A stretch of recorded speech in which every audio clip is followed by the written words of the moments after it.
Okay, it's Thursday morning, November 11th, 2021, 6 a.m. It's my blog day, so I'm not going to take a lot of time with this, but this is my. How do I put it? In the past, I've considered doing regular, what I call audio blogs. It could be considered podcast. I feel like they're too short and too random to be considered a podcast, but terminology in this case, because it's new terminology and is entirely made up, really is not that important. I mean, podcast comes from unless I'm very mistaken, the iPod, which was MP3 player type thing, basically. I don't know if the iPods actually used MP3 or not, frankly. But anyway, people used iPods from Apple. And so audio stuff online that people could listen to, download and listen to through their iPods were called podcasts. And that, of course, stuck around long after people stopped using iPods. As far as I know, they're not making iPods anymore because it's all just part of the iPhone. But I could be wrong about that. I don't really follow that.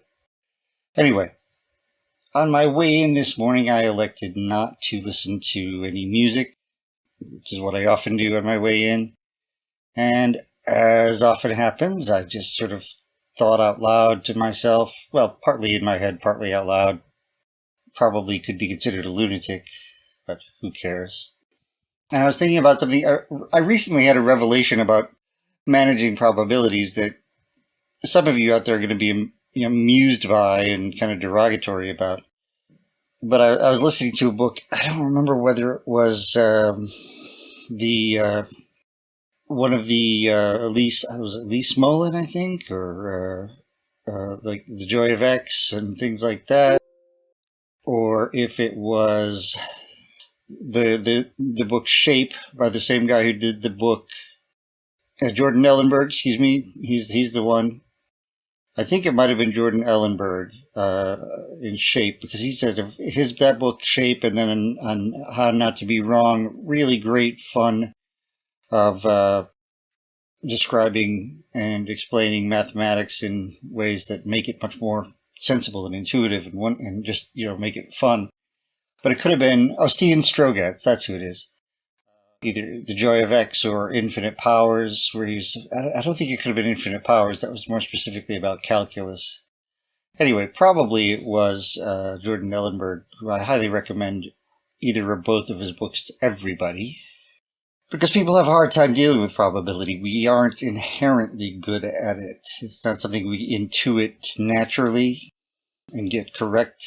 We intuit it, but we get it wrong almost always. If we didn't, casinos would not be in business.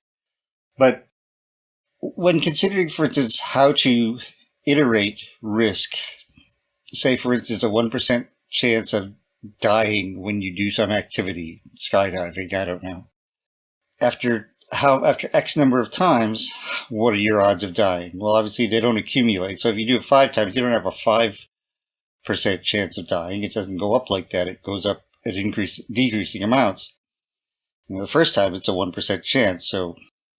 But the second time you have to subtract the 1, because if you're already dead, you're not going to do it again. So you've only got the 99 remaining percent, and then you take 1% of that and subtract that for the next time. And I always used to do it that way. And he basically said it's easier to do the opposite. This might have been a book about probability. I might even be misremembering, and it could be some other person's book that made me think of this. If so, I apologize to that person for not giving them their props. I'll try to remember to do it later. But just taking it in the reverse. Okay, you have a 99% chance of surviving the first time. Well, the second time, what are your odds of surviving after two times? Well, 99% times 99% times 99%, so 0.99 times 0.99. And that does the same math that I was doing the other way around.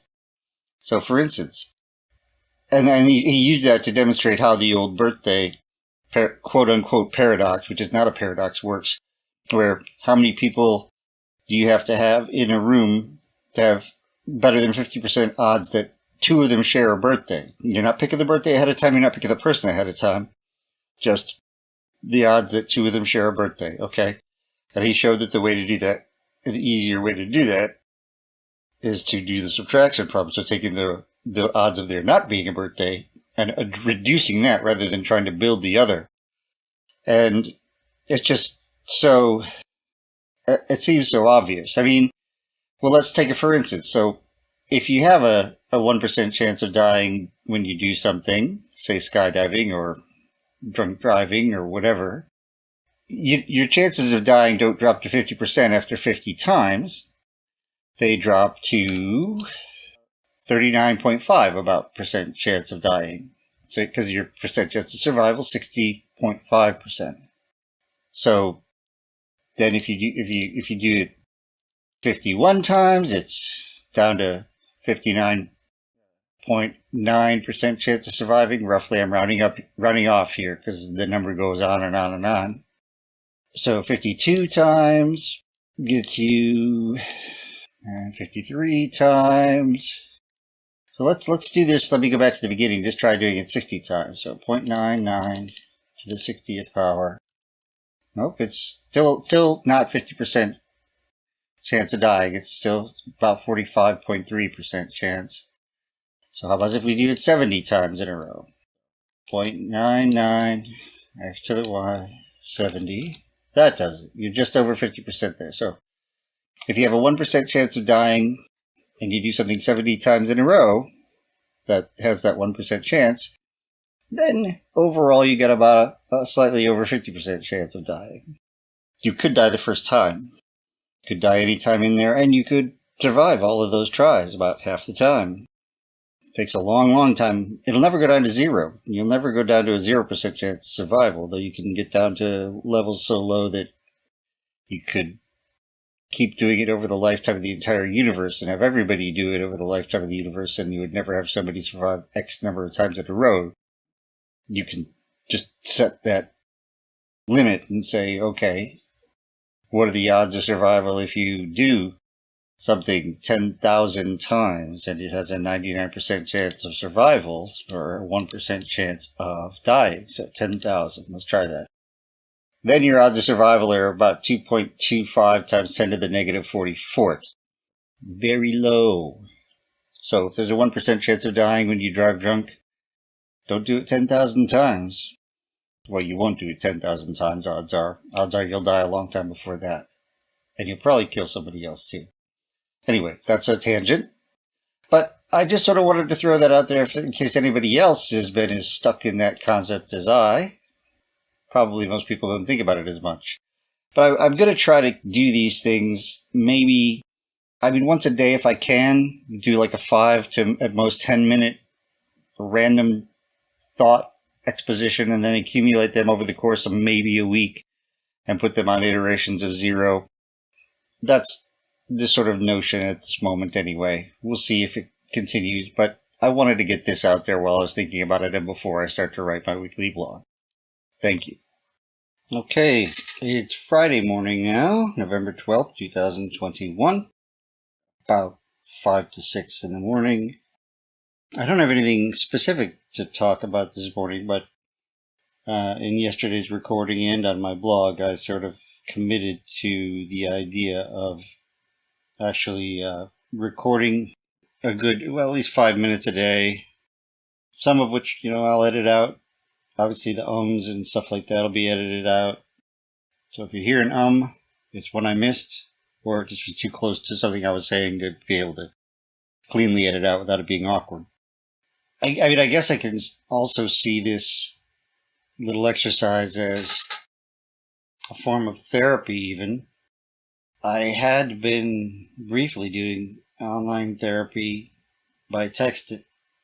I had gotten in contact with them after having such strongly positive autism quotient scores on numerous separate occasions, as well as taking other tests and coming up positive. And then the autism quotient score, after the end, when it gave you your score, it gave you this little, want to discuss these with a professional, and gave you a link, but that just went to the BetterHelp site, which is certainly a perfectly good service. It's an online service. You can get online therapy for various things. Turns out not really for Asperger's, which is weird, since that was where the link came from. But it had been a long time since I had therapy for depression, and it's not as though it wasn't a problem. So I did that, and that was fine, I guess. It's not easy for me to start with a new therapist in the best of times, frankly. My old therapist from back in the day is now retired, but she was further north anyway, a little too far to commute, certainly with my current travel situation and where I am. So I did that, but now the therapist I was seeing is on maternity leave. Congratulations, it's a very good thing, a positive thing for her. But I don't want to try to get an interim therapist, that's for sure. So at least until she gets back, I'm not doing that. And whether or not I'll go back is questionable. Not terribly enthusiastic in general. Well, much of anything. For instance, I don't really have a lot of enthusiasm about writing this morning. Now, normally that doesn't matter. I don't consider that a valid point related to my writing. But boy, I've written a lot and published a lot, and it's very much shouting in a hurricane, kind of. I don't think anybody's even noticing. Certainly almost no one is saying anything. Even people I give free copies of my books to don't seem to read them. Maybe people just don't read. Maybe not as many people read as I would think. It's kind of pathetic and sad, but there it is. That's pathetic and sad by no means ruled something out, since much of the human race is pathetic and sad as a rule, as a tendency, as a broad generalization. So, and we're approaching the 5-minute mark in 15 seconds. And since I haven't really come upon a topic other than just vague meanderings and the discussion of the discussion, I think I'll call it good for now and talk to you tomorrow. Okay, now it is Saturday, November 13th, 2021, AD, Gregorian calendar. It's 7:07 in the morning Eastern Time, and this is my, daily 5 for today. I had all sorts of thoughts pop into and fly out of my head on my way into the office this morning, and I am working today. I'm trying to think of any one of them that has now kept its place, unshaked of motion, as it were. Well, one thing that did come into my mind is I sort of want to get out there to any of my friends and acquaintances and former friends and things like that who may think that I don't want to have to do with them anymore because I don't contact them or get on social media very much anymore. That it's not that. I have in many ways forgotten how to make and maintain friendships on a pure friendship level. And more to the point, I don't think I ever really knew. I've always basically only made friends where I work or when I was at school, made friends at school, interacted with people there. One of the reasons I liked school. So I'm not antisocial. I'm occasionally asocial, but not even by choice necessarily in that. This is actually, it turns out that this is consistent with this apparent diagnosis I've stumbled upon, the Asperger's / ASD, as they call it now, which is, again, funny that ASD, I definitely had an ASD in the sense of an atrial septal defect, and it looks like I've probably had another ASD that wasn't called ASD back then, I guess. But recently, I've encountered there have been studies done that link congenital heart disease with autism spectrum disorder. There's an increased risk of a USDE, as they call it in those scientific articles, for people with CHD, congenital heart disease, particularly the not as severe, so inverted great vessels and things like that. The massive defects are not as associated, but the lesser ones, like an atrial septal defect and ventricular septal defect, and I had an atrial septal defect, show an increased risk. Now, it's not like a one-to-one correlation by a long shot, but it is interesting. Anyway, that's a tangent. The point is, I for a while I got on Facebook a fair amount, especially after I had to stop working for a while. And, of course, interacted with friends back home from, some of them from quite a while back. And I say back home, I mean, Pontiac, Michigan and surrounding area. And then, of course, from some college friends, too. But more and more over time, I find Facebook just to be so stressful because of the degree of unsanity it involves. I say unsanity rather than insanity because it's not like it's sanity that's then somehow gone wrong. It never was sane. There was never any rationality implicit in it because these things on social media only have to survive on social media. They don't have to actually interact with anything in the real world to be popular.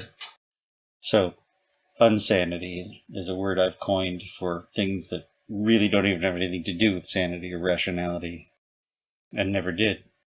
So anyway, that gets me stressed out too a lot. And you're talking on the phone. The problem is also, there are people I'd like to talk to, people who have called me and I'd like to call back, but even the thought of calling people stresses me out. And when I get calls from people, I get stressed out because I feel frozen. It's sort of like when people come in and ask me, hey, how you doing today? People at work, how you doing today? How's it going? I don't even know what to say or how to answer most of the time. I just kind of freeze up. So often I've taken lately to say, I'm here. So, draw what conclusions you will from that.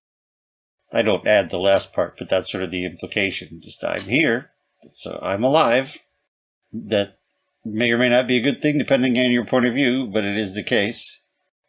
So I freak out and just freeze up, even about talking to family members. Like, the only person I talk to with any regularity is my sister, but even then I get stressed out about calling her, which is a shame because I like calling her and talking to her. I like interacting with people. There's people I miss from back home and friends I'd like to be able to hang out with. But of course, I'm down here in America's penis, Florida. But I have a hard time. I have a hard time even getting on Twitter and talking to strangers. If I put a comment or reply to a comment on a blog post, and especially if it's something that I think is actually maybe disagreeing with something somebody said and pointing something out, I get stressed out even going back to that blog later because I get nervous about, did I say something stupid? Was I rude? And is there going to be some argument going on now that somebody's going to be mad at me because I just find it stressful. And, I have some old friends at work where I work now, and I have a housemate who we get along okay, but really we don't have a lot, I shouldn't say we don't have a lot in common. We both like football. He likes sci-fi and sci-fi movies and everything like that, but it's sort of like he doesn't read. I have a hard time being close friends with anybody who doesn't really read. And, that's that. I'm over 5 minutes now already anyway, but frankly, even you're writing my story is, I feel I don't know that anybody really reads my books. I mean, Liz does. I'm pretty sure of that, but I'm not sure that anybody actually even likes them. And I got a good review on The Vagabond, which I guess is funny. I mean, I wrote that more than 30 years ago is when I started it, more than 30 years ago. I've had good feedback on some of my other stuff, but I give free copies of my books to people at work. But again, they're a group that apparently they don't read. Does anybody read anymore? That's depressing to think that they don't. But I have nobody really that I talk to except myself. I don't really watch any new shows or things like that because that's the sort of thing I've always done with other people. When growing up, watched them with brother and sister and so forth, or with my friends. And then, of course, when I was married, and I was married for quite a while, I watched them with Sherry, and then with the kids. Now there's nobody, and I am alone, and very tired of it. I'm very tired of being stressed out by wanting to have connections, but also finding them so intensely stressful and not being able to make sense of them very well anymore. I don't know what to do about it. I don't know if I can do anything about it. There aren't solutions to every problem in reality. And I'd love to be able to just go to Alpha Centauri tomorrow and, leave in the afternoon and get there by what would be nighttime. But that's not going to happen, obviously. And it physically, as far as we know, cannot happen. So not everything that we desire, that we wish, however innocently, however honestly, however earnestly, is necessarily going to have a solution. But many things will, of course. Humans and other intelligent creatures, whether they be androids or aliens or mutants or whatever I am, can solve many problems over time. I don't know. Anyway, I guess I should get at least some writing done on my story. I don't feel terribly enthusiastic or motivated, but that really shouldn't matter.